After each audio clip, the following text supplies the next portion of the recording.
이행강제금으로 인한 문제가 지속적으로 발생한 그런 위험 요소들을 가지고 있기 때문에 이 경우는 이도 저도 못하는 그런 상황이라고 보시면 될 것 같습니다. 안녕하세요, 달술입니다. 오늘의 주제는 이전에도 한번 제가 비슷한 주제로 영상을 촬영한 적이 있었는데 바로 전세 사기와 관련된 내용입니다. 본론으로 바로 들어가 보자면 전세 사기가 발생하는 이유는 굉장히 간단합니다. 시작은 부동산의 매매 가격 수준의 전세 보증금으로 임차인을 받게 되는 것으로부터 시작합니다. 이 말은 부동산 가격만큼 최대한 전세 보증금을 받고자 하는 것인데, 이렇게 높은 전세 보증금을 받으려고 하는 이유는 당연히 부동산을 매수하면서 발생한 투자 자금의 해소와 최대한 많은 자금을 융통하기 위해서입니다. 하지만 보금리와 부동산이 하락하는 현 상황과 맞물리면서 임대인은 새로운 임차인을 구해서 기존의 임차인들에게 보증금을 반환하려 하지만 부동산이 하락하면서 전세 가격 역시 하락하고 수요도 줄어들어 반환하지 못하거나 반환을 하더라도 본인의 돈을 얹어야 하는 상황에 이르게 됩니다. 더 큰 문제가 있다면 적정선을 넘어서 무분별하게 악용하는 사례가 발생한다는 겁니다. 무엇을 악용하냐 하면 간단하게 표현해 드리겠습니다. 부동산의 가격과 동일한 수준의 전세 보증금으로 임차를 놓게 됩니다. 그리고 전세 보증금과 비슷한 금액의 부동산을 매입합니다. 마지막으로 위 과정을 계속 반복합니다. 그렇게 되면 실질적으로 들어간 돈은 0원이 됩니다. 이건 무한 동력입니다. 계속 할 수 있습니다. 이것을 우리는 뭐라고 부르냐? 갭 투자라고 부르는 겁니다. 근데 이 갭 투자에서 중요한 것은 뭐냐면 적정한 선을 넘으면 본인, 나보다 타인에게 더 큰 피해를 준다는 것을 꼭 명심하고 기억해야 된다는 겁니다. 여기서 적정선이라 하면 예를 들어 볼게요.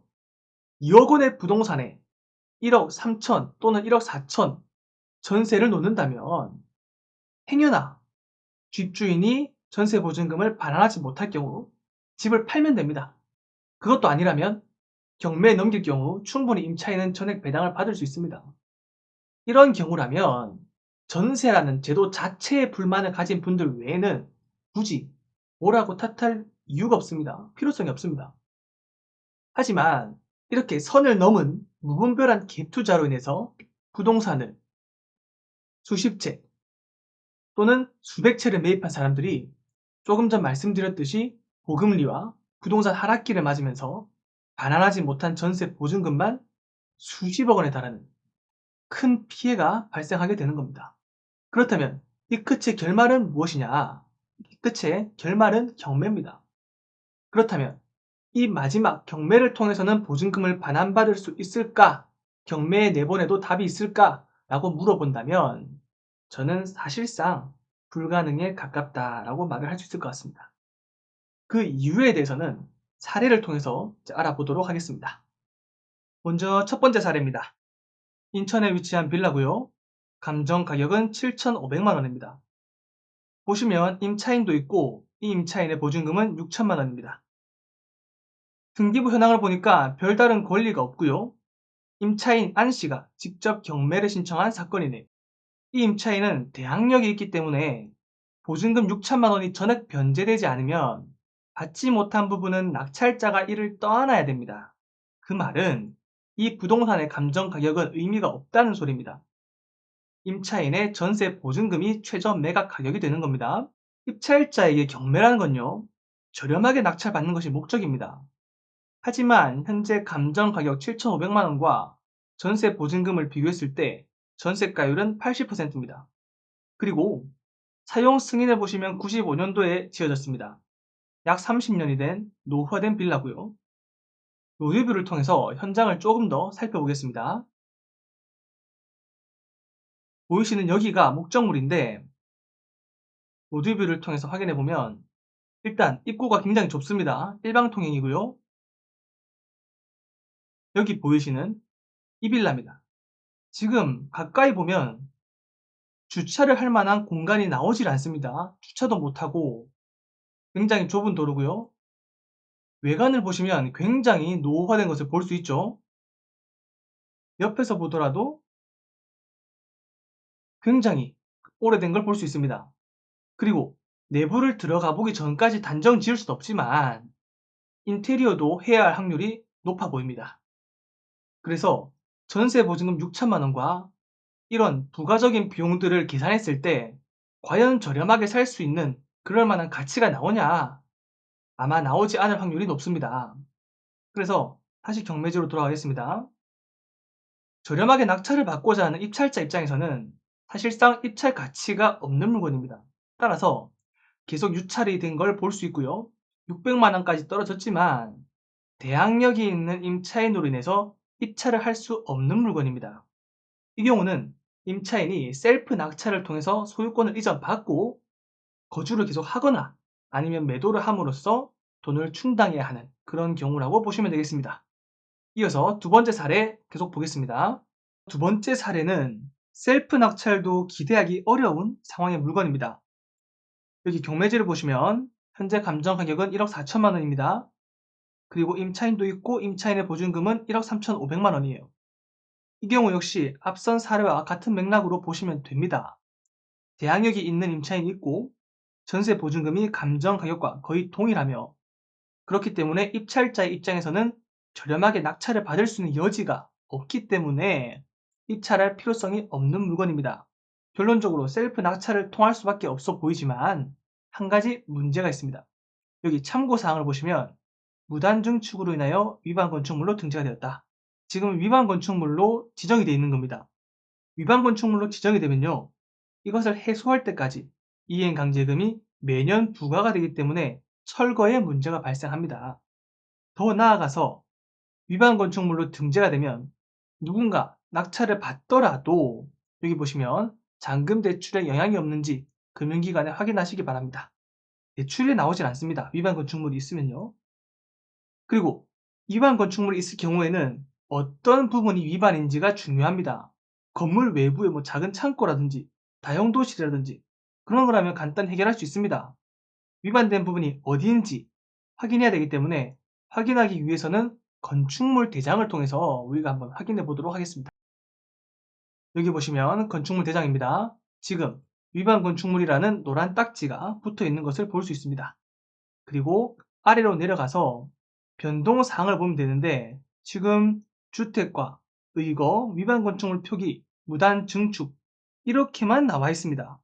보통 어떤 부분이 위반인지 그 위반의 면적은 얼마인지 이런 정도 다 기재가 되는데 지금 나와 있질 않습니다. 지금 2012년도에 적발이 됐죠. 거의 12년 전인데 오래전에 등재가 된 것이라 그렇지 않나 라는 생각이 들고요. 이렇게 확인할 수 없으면 한 가지 확인하는 방법이 더 있습니다. 바로 감정평가서를 이용해 보는 방법입니다. 그래서 우리는 감정평가서도 한번 보겠습니다. 감정평가서를 보시면 이렇게 내부 구조도라고 있습니다. 내부 구조도를 보시면 지금 이렇게 빨간 점선으로 되어 있는 부분 보이시나요? 이 부분이 지금 무단 증축된 부분입니다.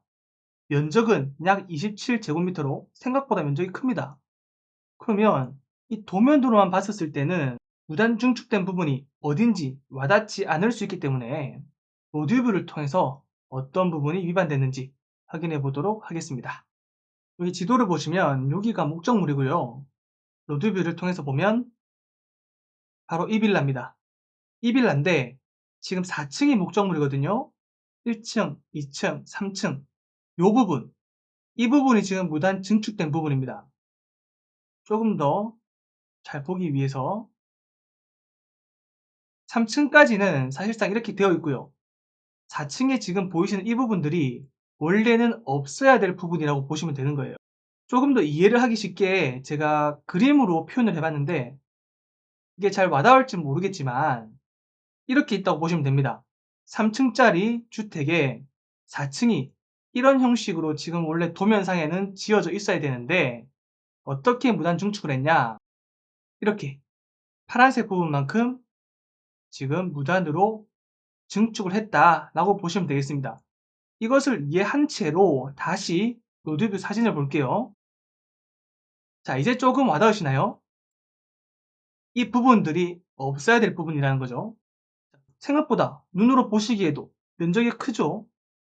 그래서 이 증축된 부분을 해결하지 않으면 계속 이행강제금이 부과될 텐데 내부를 어떻게 이용 중인지는 지금 모르겠지만 눈으로만 봐도 철거하는 게 쉽지는 않아 보입니다. 철거하기 위해서는 이 도로에 크레인도 써야 될 것이고 각종 폐기물 그리고 다 처리하고 나서 복구를 하기 위한 그런 지출이 굉장히 커 보입니다. 이 경우는 임차인이 셀프 낙찰을 받더라도 위반 건축물 때문에 빌라를 매도하기도 힘들어 보입니다. 그렇다고 거주를 하자니 이행강제금으로 인한 문제가 지속적으로 발생한 그런 위험 요소들을 가지고 있기 때문에 이 경우는 이도저도 못하는 그런 상황이라고 보시면 될 것 같습니다. 이렇게 두 가지 사례를 통해서 전세보증금 반환을 위한 경매를 신청했지만 셀프 낙찰을 받을 수밖에 없는 그리고 셀프 낙찰을 받기도 힘든 사례들을 각각 하나씩 살펴보았습니다. 마무리를 짓자니 그럼 어떻게 이걸 막는지 해결법을 알려줘야지 하실 수 있겠지만 지난 영상에서도 제가 말씀드렸듯이 이미 이렇게 진행된 상황에서는 해결할 답변을 드리는 것이 굉장히 어렵습니다. 없습니다. 따라서 애초에 실거래 가격이나 전세 가격이라는 것의 표본이 확실치 않은 빌라는 전세를 피하는 것이 좋고요. 월세라는 수익이 목적인 오피스텔의 경우도 전세가 아닌 월세로 그냥 거주를 하시는 것이 가장 바람직한 방법이라고 생각이 됩니다. 이상으로 영상을 마치고 도움이 되셨으면 구독과 좋아요 눌러주시면 감사하겠습니다.